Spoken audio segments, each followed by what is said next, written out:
बेटा ये इकोनॉमिक्स का सबसे इम्पोर्टेंट, सबसे लेंथी, सबसे मुश्किल और माइक्रो का आखिरी चैप्टर। मुश्किल मैं इस वजह से कह रहा हूँ कि इसमें अगर आप रट्टा लगाने की कोशिश करें तो जैसे हमने डिमांड सप्लाई जैसे हमने पढ़ा था, बिल्कुल सीधी सीधी सी चीज़ें थी। इसमें वैसी चीज़ें तो हैं नहीं, और अगर आप टेबल को रट्टा लगाने की कोशिश करेंगे तो बेटा रट्टा लगा नहीं सकेंगे, क्योंकि आपके पास इसमें इतने टेबल्स हैं कि अगर आप रट्टा लगाएंगे भी तो मिक्सड अप हो जाएगा सारा कुछ, समझ कुछ नहीं आने वाला। लेकिन अगर आप इसको समझ के करते हैं तो आपको मैं यकीन दिलाता हूँ कि पहली दफ़ा में ही आपको समझ आ जाएगा। जिस बच्चे का ये वाला टॉपिक ग्रिप में है, जिस बच्चे को इस चैप्टर का अच्छा खासा नॉलेज होगा, वही बच्चा इकोनॉमिक्स में कामयाबी हो जाएगा। उसको पूरी की पूरी इकोनॉमिक्स में परेशानी बिल्कुल नहीं होगी। आपके 25% मार्क्स, 25 नंबर जो है वो 20 से 25 नंबर सिर्फ इसी एक चैप्टर में से बनते हैं। तकरीबन 8 से 10 सवाल आपके इसी एक चैप्टर में से आते हैं इकोनॉमिक्स से। और इसका नाम है, ये चैप्टर नंबर है 4, नाम फर्म्स बिहेवियर।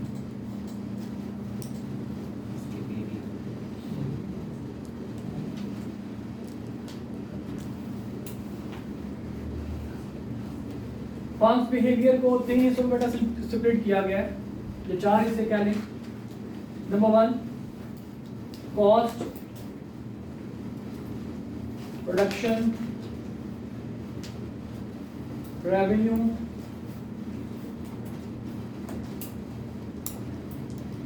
एंड प्रॉफिट, और लास्टली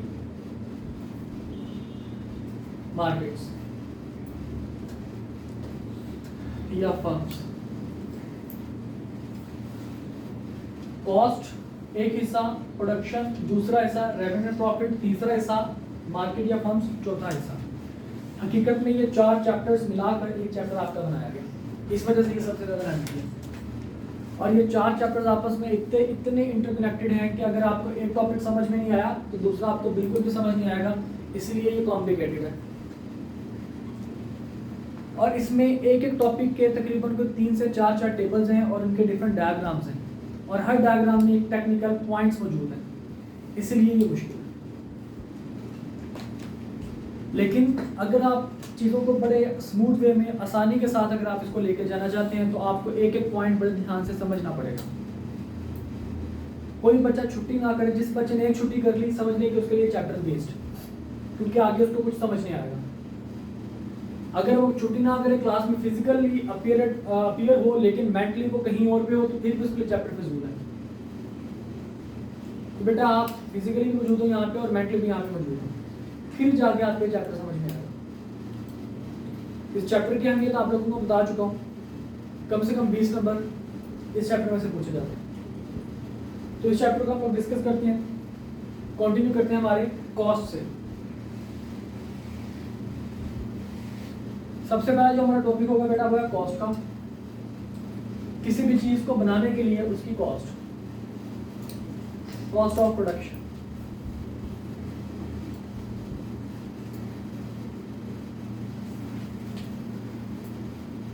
देखिए बेटा ये मार्कर, ये आपके सामने प्रोडक्ट मौजूद है। इस प्रोडक्ट को बनाने में कोई ना कोई खर्चा हुआ होगा। आप बच्चे गिनवा सकते हैं इसको बनाने में कौन सा खर्चे हुए होंगे?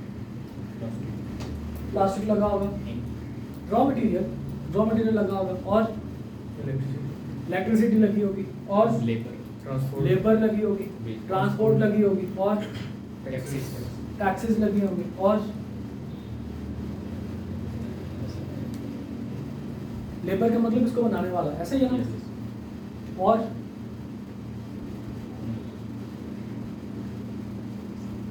क्या हो सकता है? मार्केटिंग आ जाएगा। और इसको बनाने के लिए मार्केटिंग जरूरी नहीं है, बेचने के लिए जरूरी है। टाइम किसका टाइम? बनाने वाले का टाइम। लेबर अपने टाइम के हिसाब से पैसे लेते हैं।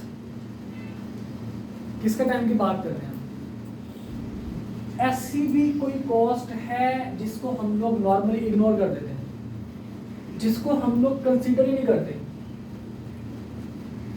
इसको बनाने वाला जो मालिक है, जो इस कंपनी का, इस फैक्ट्री का जो ओनर होगा वो अपना टाइम भी तो दे रहा है, यहाँ पे दे रहा कि नहीं दे रहा, दे रहा ना अपना टाइम। या इस मार्कर को बनाने के लिए जो उसने जगह रेंट वगैरह जो उसको मिलना चाहिए था, जगह लेट सपोज जगह अगर उसकी अपनी है, अगर ये जगह किसी और को देता तो उसको वहां से रेंट मिलता, लेकिन क्योंकि उसने अपना सेटअप यहाँ पे किया हुआ है इस वजह से उसको रेंट नहीं मिल रहा। तो मतलब इसको बनाने के लिए रेंट भी आपका लग रहा होगा, बेशक जगह ओनर की अपनी है। ओनर ने जो पैसा यहाँ पे लगाया हो सकता है वो पैसा कहीं और लगा के वहां से प्रॉफिट अर्न कर रहा होता। जो पैसा इसमें लगाया है हो सकता है इसमें प्रॉफिट आ जाए, हो सकता है इसमें लॉस आ जाए, लेकिन अगर वही पैसा अपने पास सेव रखता, कहीं डिपॉजिट करवा देता तो वहां से इसको इंटरेस्ट मिलना था। तो ये तमाम किस्म की ऐसी कॉस्ट जिनको हम लोग अकाउंट फॉर नहीं करते, यानी कि जिनको हम लोग एक्सपेंस आउट नहीं करते, जिनको हम लोग रिकॉर्डिंग जिनकी नहीं करते, उन कॉस्ट को कहते हैं इम्प्लिसिट कॉस्ट, और जिनको हम लोग रिकॉर्ड कर लेते हैं उसको हम लोग कहते हैं एक्सप्लिसिट कॉस्ट। दो किस्म की बेटा कॉस्ट आपको नजर आएगी यहाँ पे। एक कॉस्ट है जो आपके पास explicit cost,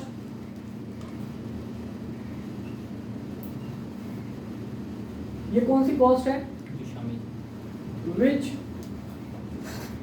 is incurred and recorded. For example, raw material, salary, etc. और एक्सप्लिसिट इम्प्लिसिट कॉस्ट कौन सी है बेटा आपके पास, जो इंकर तो हो रही होती है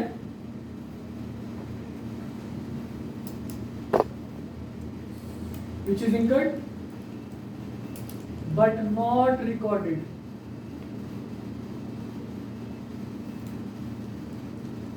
उसको हम लोग क्या कहेंगे, वो हमारे पास इम्प्लिसिट है। For example salary to owner, जो ऑनर है वो खुद को सैलरी तो नहीं देता। मिसाल के तौर पर मैं यहाँ पे आईबीएल का ऑनर हूँ, मैं यहाँ पे पढ़ा भी रहा हूँ, आपका क्या ख्याल है कि यहाँ पे मैं पढ़ाने के पैसे लूंगा, नहीं लूंगा भाई।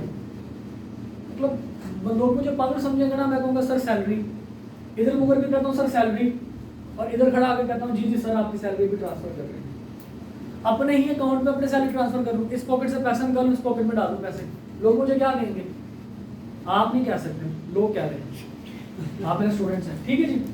तो लोग क्या कहेंगे, लोग कहेंगे यार ये शायद थोड़ा सा मराना ज़्यादा पढ़ा लिया इसने, ज़्यादा पढ़ लिख गया इस वजह से।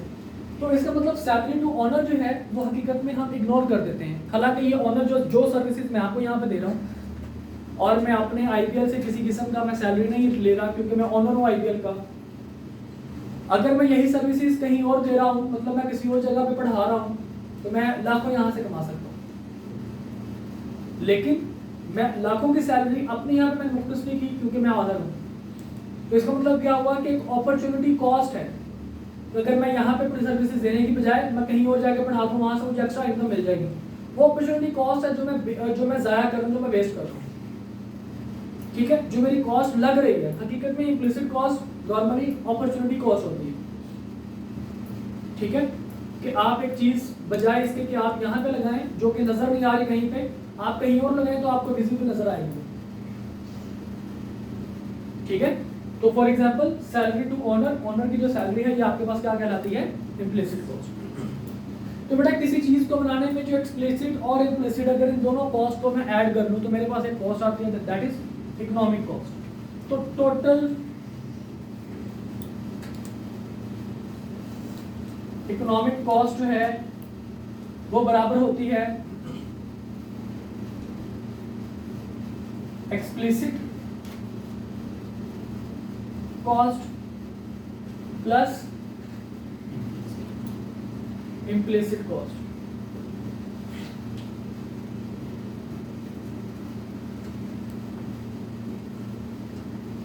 एक्सप्लिसिट कॉस्ट बेटा जैसे अभी आप लोगों ने मुझे बताया कि मार्कर को बनाने में जिन कॉस्ट को हम लोग रिकॉग्नाइज भी करते हैं, जो इनकम भी होती है, उसमें आपने कहा कि सर इसमें इलेक्ट्रिसिटी भी आ जाती है, इसमें रॉ मटेरियल की कॉस्ट भी आ जाती है, इसमें लेबर की वेजेस भी आ जाती हैं, इसमें उनका प्रॉफिट भी आ जाता है, सारा कुछ इसको बनाने में जो कुछ भी होता है आपके पास निकल आता है। तो एक्सप्लिसिट कॉस्ट अगर मैं इनको बाइफरकेट करूं तो अपेरेंटली नजर आने वाली, रिकॉर्ड होने वाली दो किस्म की कॉस्ट है। एक है आपके पास वेरिएबल कॉस्ट,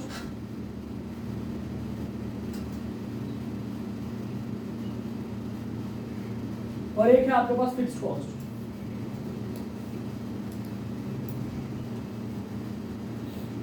बेटा वेरिएबल कॉस्ट किसको कहते हैं? ऐसी कॉस्ट जो प्रोडक्शन यूनिट के साथ वेरी करती है। जब वो प्रोडक्शन यूनिट इंक्रीज करेंगे तो ये भी इंक्रीज कर जाएगी, प्रोडक्शन यूनिट डिक्रीज करेंगे तो ये भी डिक्रीज कर जाएगी, प्रोडक्शन होगी तो कॉस्ट लगेगी, प्रोडक्शन नहीं होगी तो कॉस्ट नहीं लगेगी। मिसाल के तौर पर रॉ मटेरियल, आपने अगर मार्कर बनाने हैं तो रॉ मटेरियल आप परचेज करेंगे, रॉ मटेरियल लगेगा। अगर आपने मार्कर नहीं बनाए तो रॉ मटेरियल नहीं लगेगा। मार्कर ज्यादा बनाएंगे तो ज्यादा रॉ मटेरियल लगेगा, मार्कर कम बनाएंगे तो कम रॉ मटेरियल लगेगा। This is called variable cost, मतलब that varies cost that varies with change in production level. An explanation: raw material.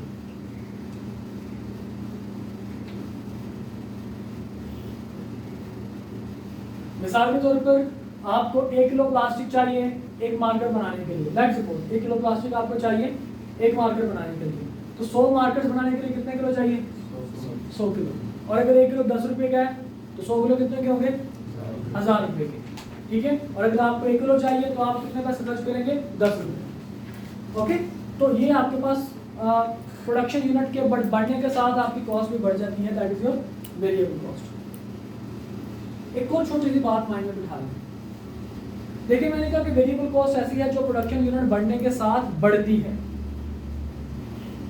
लेकिन अगर मैं पर यूनिट बात करूं कि पर यूनिट एक यूनिट कितने का, जैसे भी मैंने आपको बताया कि 1 किलो प्लास्टिक कितने का? 10 रुपए का। 100 किलो प्लास्टिक कितने का होगा? 1 रुपए किलो। 1 किलो प्लास्टिक का रेट कितना है? 10 रुपये। अगर मैं 100 किलो प्लास्टिक की बात करूं उसमें रेट पर किलो कितना होगा? फिर भी 10 रुपये होगा। बोला एक बात है कि मेरा जो टोटल कॉस्ट आएगी वो 100 मल्टीप्लाइड बाय 10 करके 1000 निकलेगा, लेकिन रेट कितना रहेगा पर यूनिट? 10 रुपये। वेरिएबल कॉस्ट बेटा प्रोडक्शन लेवल के बढ़ने के साथ चेंज होती है। जितना प्रोडक्शन लेवल बढ़ा होगा उतनी ज्यादा वेरिएबल कॉस्ट होगी। लेकिन अगर मैं बात करता हूँ बेटा फिक्स्ड पर यूनिट कॉस्ट के हिसाब से, कि अगर मैं टोटल देखता हूँ तो टोटल कॉस्ट आपकी ज्यादा होती है। जितने यूनिट ज्यादा होंगे टोटल कॉस्ट भी उसकी उतनी ज्यादा, वेरिएबल टोटल कॉस्ट भी उतनी ज्यादा होगी। लेकिन अगर बेटा मैं देखता हूँ पर यूनिट, तो per unit variable cost same रहती है। बात थोड़ी सी मैं टेक्निकल सी कर रहा हूँ। देखिए मैंने कहा कि इस मार्कर को बनाने में लगेंगे आपके 1 किलो प्लास्टिक। 100 मार्कर्स को बनाने में आपके 100 किलो प्लास्टिक। प्लास्टिक 1 किलो 10 रुपए का। एक मार्कर बनेगा कितने में? रॉ मटेरियल कितने का आएगा मार्कर का? 10 रुपए का। 100 मार्कर्स का रॉ मटेरियल कितने का आएगा? 1000 रुपए का। ठीक है, जैसे जैसे मैं मार्कर्स की तादाद बढ़ाता जाऊंगा वैसे वैसे रॉ मटेरियल की कॉस्ट क्या होती जाएगी? बढ़ती जाएगी। जैसे जैसे कम करूंगा रॉ मटेरियल की कॉस्ट वैसे वैसे कम होती जाएगी। लेकिन अगर मैं बात करूंगा पर यूनिट रॉ मटेरियल कि एक यूनिट की कॉस्ट कितने रॉ मटेरियल की, तो आप कहेंगे सर 10। आप बेशक पहला यूनिट बना रहे हैं, बेशक दूसरा यूनिट बना रहे हैं, बेशक तीसरा यूनिट बना रहे हैं, आप क्या कहेंगे सर इसकी रॉ मटेरियल की कॉस्ट कितनी है? 10। आपने पहला यूनिट बनाया 1 किलो लगा, 10 रुपये आपके खर्च हो गए।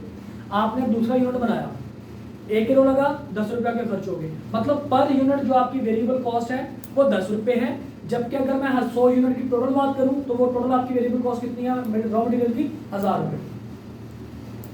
ओके, तो the cost that varies with change in production level, for example raw material cost, इसको मैं क्या कहेंगे वेरिएबल कॉस्ट। ठीक है, लेकिन यहां पे हम एक नोट लिख देते हैं, नोट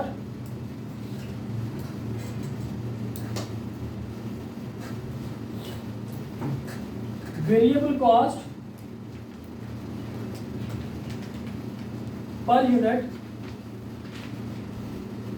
रिमेन्स सेम। मिसाल के तौर पर देखिए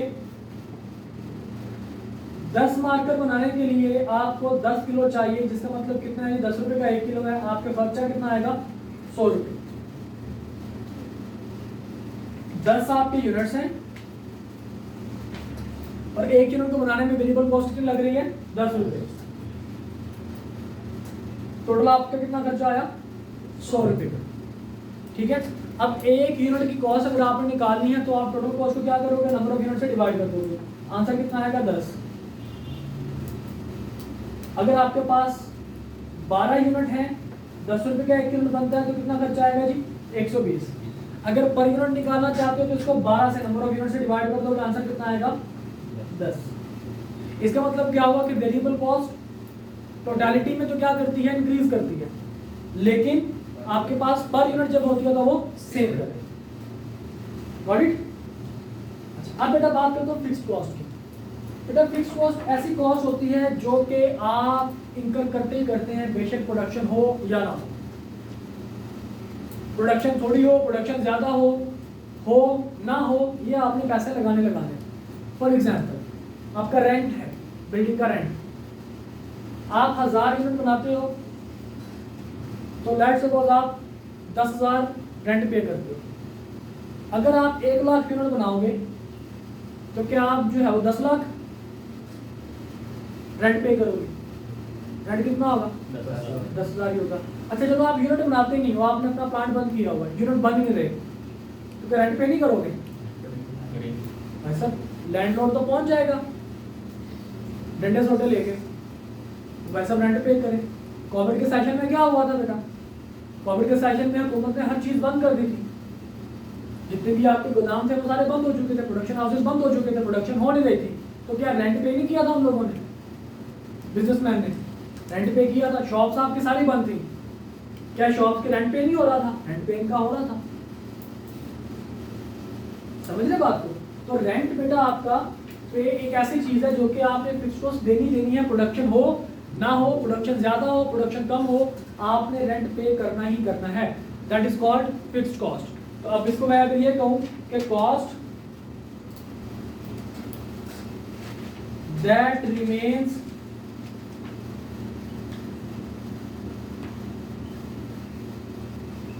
same with change in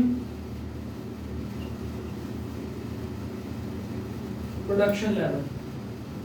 In explanation, rent.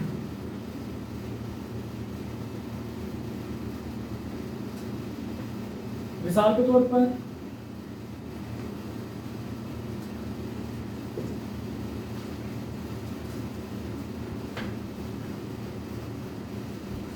आपने 1 यूनिट बनाया, आपकी रेंट था आपका 10,000। आपने 100 यूनिट बनाया, अभी भी रेंट आपका कितना रहेगा? मतलब प्रोडक्शन लेवल आपका चेंज हो रहा है, लेकिन आपकी जो फिक्स्ड कॉस्ट है वो सेम है। आपका रेंट क्या है? सेम है। That's why rent is a fixed cost. इसी के साथ हम एक छोटा सा नोट मजीद देखेंगे, और वो बेटा नोट ये है कि अगर मैं पर यूनिट फिक्स्ड कॉस्ट देखूं, मिसाल के तौर पर 1 यूनिट बना रहा हूँ, 1000 की फिक्स कॉस्ट है, आंसर कितना आएगा 10,000। 10,000 की फिक्स कॉस्ट है, अगर मैं 100 यूनिट बना रहा हूँ तो आंसर मेरे पास कितना आएगा 100। मतलब कि पर यूनिट जो है ये वेरी करेगी, फिक्स कॉस्ट पर यूनिट क्या करेगी? वेरी करेगी। टोटल में ये क्या रहेगी? एग्रीगेट में ये क्या रहेगी? सेम, लेकिन पर यूनिट में इसको कन्वर्ट करूंगा तो आपके पास ये क्या करेगी? वेरी करेगी। ठीक है, आपने बेटा नोट को माइंड में बिठाना, नोट सिर्फ आपके एमसीक्यूज के लिए, ताकि आपके माइंड में लेके अगर एमसीक्यूज वो उल्टे तरीके से पूछ रहे, एमसीक्यूज किस तरीके से पूछे फिर कहेंगे आप variable cost is the cost that remains same in per unit, तो ये बात ठीक है। Variable is the cost that changes या varies with change in production level, ये बात भी ठीक है। ठीक है, फिक्स्ड कॉस्ट क्या है जी? The cost that remain same with change in production level, ये भी बात ठीक है। और fixed cost per unit is changed, कि पर यूनिट फिक्स्ड कॉस्ट जो है ये चेंज होती है, जैसे जैसे यूनिट बढ़ते जाएंगे फिक्स्ड कॉस्ट पर यूनिट वैसे वैसे कम होती जाएगी, जैसे जैसे यूनिट्स कम होते जाएंगे फिक्स्ड कॉस्ट पर यूनिट वैसे वैसे बढ़ती जाएगी। पर यूनिट फिक्स्ड कॉस्ट क्या होती है? वेरी करती है, और per unit variable cost same रहती है। जबकि आम रूटीन में, जनरल व्यू में वेरिएबल कॉस्ट वेरी करती है with change in production level, और फिक्स्ड कॉस्ट रिमेन सेम रहती है with change in production level. यहां तक बेटा कोई मसले मसाइल, कोई परेशानी, कोई problem? All okay, all clear? चले आगे। अब बेटा वेरिएबल कॉस्ट और फिक्स्ड कॉस्ट, अगर इन दोनों को मैं मिला दूं, मिला दूं इसको?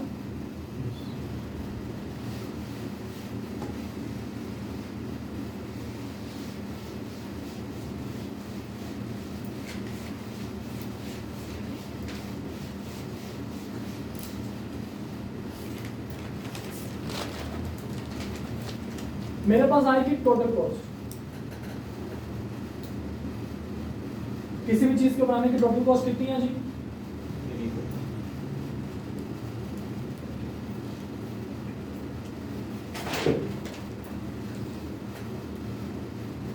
Variable cost plus fixed cost, इन दोनों कॉस्ट को मिला दो तो मेरे पास क्या आ जाएगा?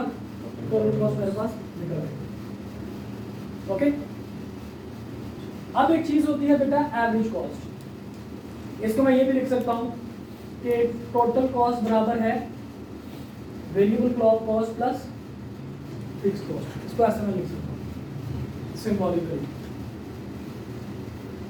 बेटा एक चीज होती है average cost, average total cost. Average का बेटा मतलब होता है कि आपने जिसकी भी एवरेज निकालनी है उसका नंबर ऑफ यूनिट के साथ आप डिवाइड कर दें। आपने किसकी एवरेज निकालनी है? टोटल कॉस्ट की, तो टोटल कॉस्ट को क्या कर दो? नंबर ऑफ यूनिट के साथ डिवाइड कर दो। मतलब यहाँ पे मैं ये लिख सकता हूँ कि total cost divided by number of units. तो सिंबॉलिकली यूनिट्स को मैं एक्स कहा करता हूँ, ठीक है? तो मैं इसमें कह सकता हूँ जनाब एवरेज टोटल कॉस्ट इक्वल है किसके? Total cost divide by units, खाली इसको यूनिट्स कह देता हूँ, क्यू एक्स कुछ भी कह सकता हूँ मैं, फिलहाल इसको यूनिट्स कह रहा हूँ। ओके, समझ आ रही बेटा बात? इसके बाद बेटा एक कॉस्ट होती है जिसको हम कहते हैं मार्जिनल कॉस्ट।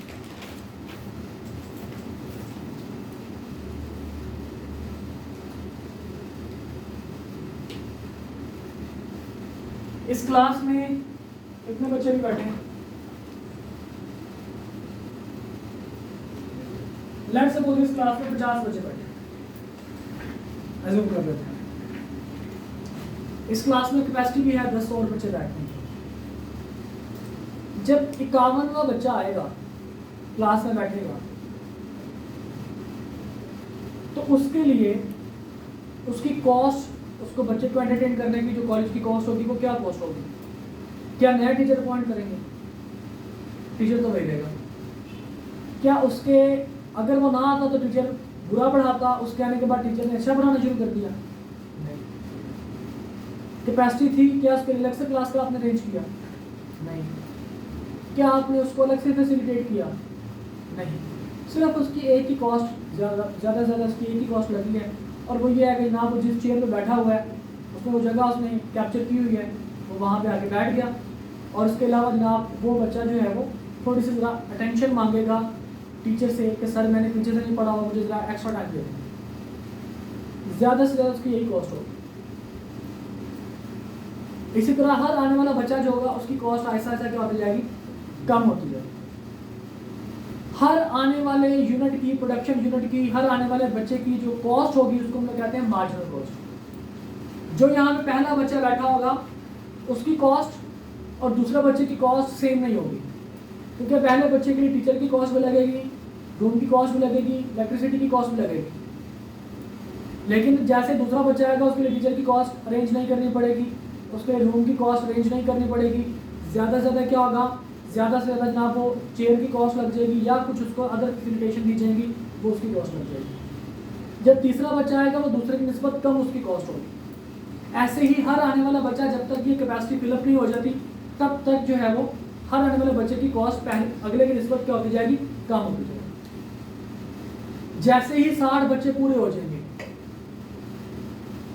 61वां बच्चा आएगा जिसको हम इस क्लास में नहीं बिठा सकते, उसको हम क्या कहेंगे भाई साहब बस एडमिशन क्लोज, भाग जाओ यहाँ से, कहीं और जाओ। क्या हम ये कहेंगे? बिल्कुल नहीं कहेंगे। हम क्या कहेंगे? हम कहेंगे अच्छा कुछ ना कुछ तुम्हारे लिए हम करते हैं, कुछ ना कुछ कॉस्ट हम उसके ऊपर ज़्यादा लगानी पड़ेगी। 60वें बच्चे से ज़्यादा उसकी कॉस्ट होगी। 60वां बच्चा होगा जिसकी कॉस्ट मिनिमम होगी क्योंकि वो आखिरी बच्चा होगा। जैसे 61वां बच्चा आएगा उसकी कॉस्ट 60वें की निस्बत थोड़ी सी ज़्यादा होगी। कैसे ज़्यादा हो सकती है कि हम उसको ये कह सकते हैं कि अच्छा यार ऐसा है कि आप ऐसा कर लो, आप 7 वाली क्लास में चले जाओ, वहाँ पे हम आपके लिए LED का अरेंज कर देते हैं,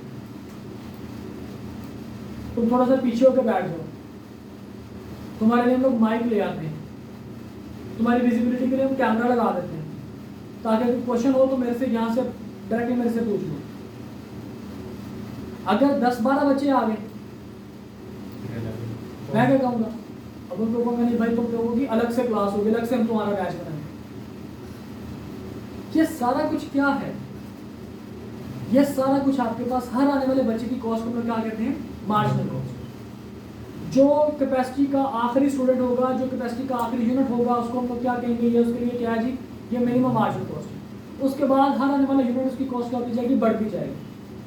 पहले मार्जिनल कॉस्ट आपकी डिक्रीज करेगी, मिनिमम पॉइंट में जाके फिर ये क्या करना शुरू कर देगी, इंक्रीज करना शुरू कर देगी। तो ये तो खसूसियत है मार्जिनल कॉस्ट की। लेकिन मार्जिनल कॉस्ट होती किसके बराबर है, ये हम लोगों ने यहाँ पे पढ़ना है जी। बेटा मार्जिनल कॉस्ट बराबर होती है change in total cost divided by change in units. कि टोटल कॉस्ट में जितना चेंज आया, मिसाल के तौर पर 100 यूनिट की कॉस्ट थी आपके पास 10,000, 101 यूनिट की आपके पास कॉस्ट आ गई तकरीबन कोई 12,000। अगर आपने सिर्फ ये देखना है कि 101वें यूनिट की कॉस्ट कितनी है, 101 यूनिट्स की नहीं, 100 पहला यानी कि 101वां यूनिट जिसका नंबर 101 है, उसकी कॉस्ट कितनी है। यूनिट एक ही होगा लेकिन इसका स्पेसिफिक नंबर है 101, इसकी कॉस्ट कितनी है। तो आप इनका चेंज देखेंगे, 12,000 minus 10,000 divided by 101 minus 100, answer कितना आएगा जी, 2000 के 100 यूनिट प्रोड्यूस करेंगे तो आपका कितना खर्चा आ रहा है, 10,000 का। जैसे ही 100 से ऊपर वाला यूनिट आया इसका खर्चा कितना आया, 12,000 का। तो जो एक यूनिट 100 से ऊपर आया उसकी कॉस्ट कितनी आ गई बेटा, 2000 रुपये। ये जो स्पेसिफिक नंबर ऑफ यूनिट वाली कॉस्ट आप देखते हैं that is called marginal cost. इसको आप ये भी कह सकते हैं specific number of unit cost या स्पेसिफिक यूनिट कॉस्ट। नंबर ना लिखे, स्पेसिफिक यूनिट कॉस्ट, इसको हम क्या कहते हैं बेटा, मार्जिनल कॉस्ट। ओके, मतलब जहां भी मार्जिनल, जिसका भी आपने मार्जिनल निकालना है उसका चेंज डिवाइड बाय यूनिट का चेंज। मिसाल के तौर पर अगर मैं कहता हूं जी अच्छा मुझे बताइए एवरेज वेरिएबल कॉस्ट किसके बराबर आएगी, आप क्या कहेंगे, एवरेज वेरिएबल कॉस्ट। अभी बेटा आपको बताया कि जहां भी एवरेज आएगा हमने जिसका एवरेज लेना है उसको हम डिवाइड बाय यूनिट्स करवा देंगे। इस दफा हमें किसका एवरेज लेना है, वेरिएबल कॉस्ट का। तो क्या करूंगा, variable cost divide by number of. अगर मैं यहाँ पे कहता हूँ जी variable cost average fix cost, उसको मैं कैसे लिखूंगा बेटा, शाबाश, फिक्स्ड कॉस्ट डिवाइडेड बाय। और अगर मैं लिखता हूँ marginal variable cost,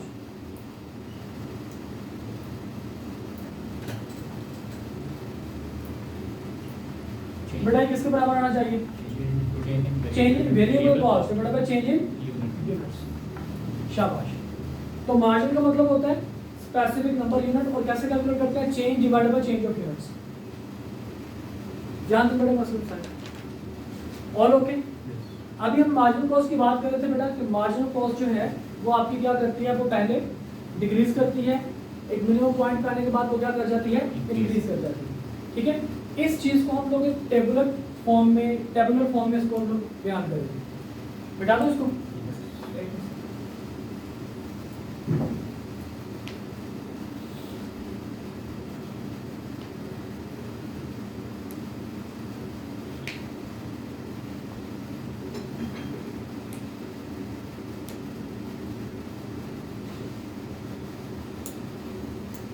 marginal fixed cost भी इसी तरह जी, इसी तरह चेंजिंग फिक्स्ड कॉस्ट। अब चेंजिंग फिक्स्ड कॉस्ट तो हो नहीं सकता, या हो भी सकता है divided by number of units.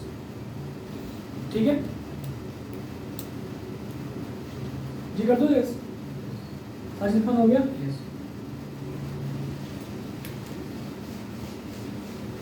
देखिए बेटा, अब कॉस्ट के टेबल हम लोग बेटा बनाने जा रहे हैं।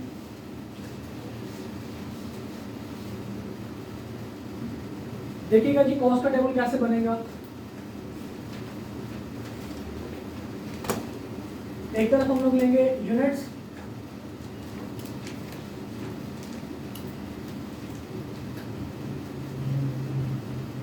Fixed cost, variable cost, total cost, margin cost, average cost.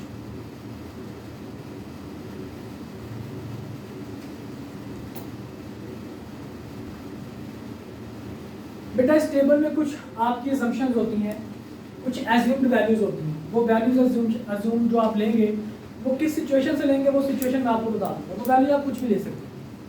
ठीक है, मिसाल के तौर पर मैं यूनिट डिसाइड करता हूँ बेटा 0 से 1 2 3 4 5 एंड 6। अब फिक्स्ड कॉस्ट आपको पता है कि यूनिट बेशक 0 हो, बेशक यूनिट 1000 हो, फिक्स्ड कॉस्ट सेम रहती है।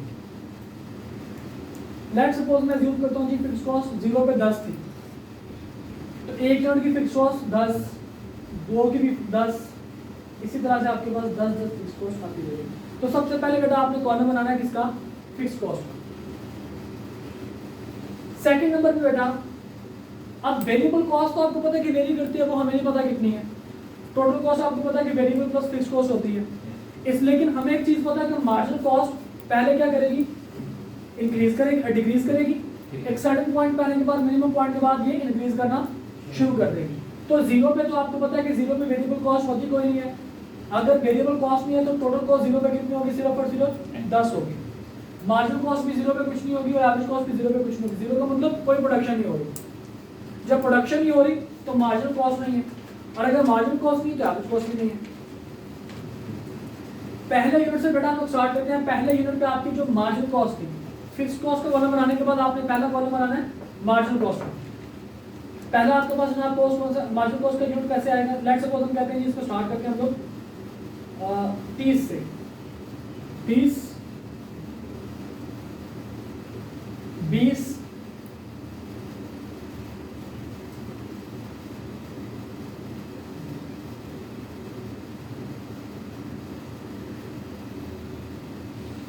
10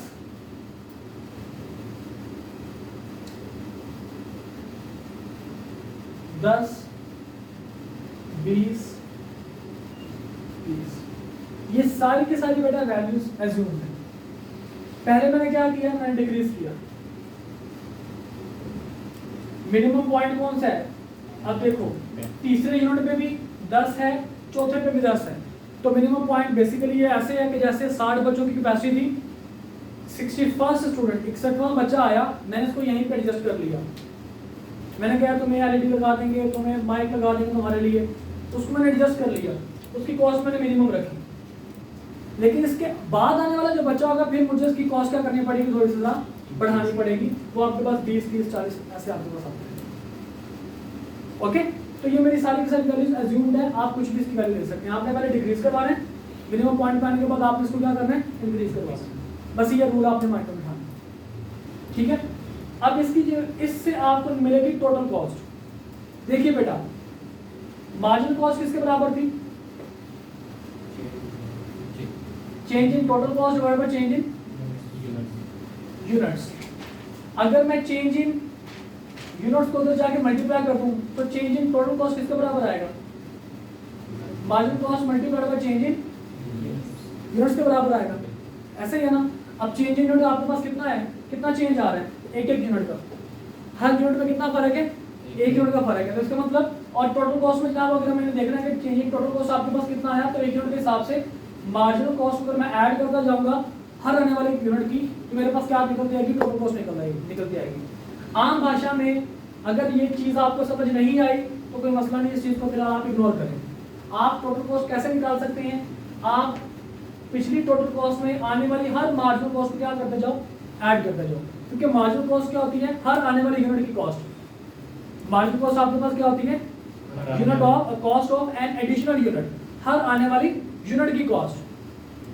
पहले बच्चे की कॉस्ट मैंने देख ली, दूसरे बच्चे की कॉस्ट मैंने ऐड कर ली, तीसरे बच्चे की कॉस्ट मैंने ऐड कर ली, चौथे बच्चे की, पांचवें, सातवें, आठ, तो मेरे पास कितने बच्चों की कॉस्ट आ गई, सारे के सारे बच्चों की टोटल कॉस्ट मेरे पास निकल आएगी। तो जीरो बच्चों की यानी कि जीरो प्रोडक्शन की कॉस्ट कितनी है, 10। जब मैंने पहला यूनिट प्रोड्यूस किया तो पहले यूनिट की कॉस्ट कितनी आई, 30। तो मेरे पास टोटल कॉस्ट कितनी होगी एक यूनिट प्रोड्यूस करने की, 40 होगी। दूसरा यूनिट मैंने प्रोड्यूस किया, दूसरे यूनिट की कॉस्ट कितनी है, 20। 40 पहले थी, अब दूसरे यूनिट की कॉस्ट में शामिल करूंगा कितनी हो जाएगी, 60, फिर 70, फिर 80, फिर 100 और उसके बाद 130।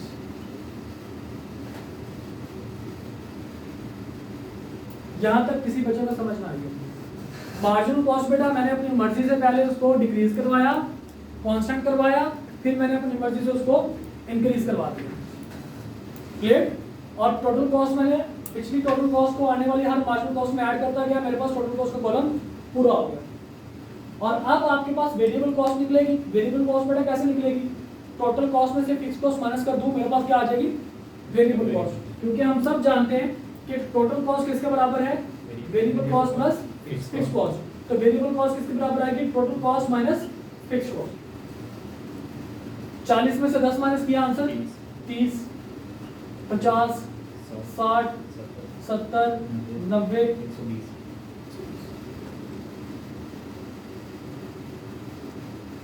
ओके। और एवरेज टोटल कॉस्ट या एवरेज कॉस्ट किसके बेटा बराबर है, total cost divide by units. तो 40 डिवाइड बाय 1 आंसर कितना आएगा, 40। 60 को डिवाइड बाय 2 करेंगे आंसर कितना आएगा, 30। 70 को डिवाइड बाय 3 करेंगे आंसर कितना आएगा जी, 70 डिवाइड बाय 3, सॉरी 23.33 23.33। 80 को डिवाइड बाय 4 करेंगे आंसर कितना आएगा 20। 100 को डिवाइड बाय 5 करेंगे कितना आंसर आएगा 20। और 130 को डिवाइड बाय 6 करेंगे तो कितना आंसर आएगा 21.6।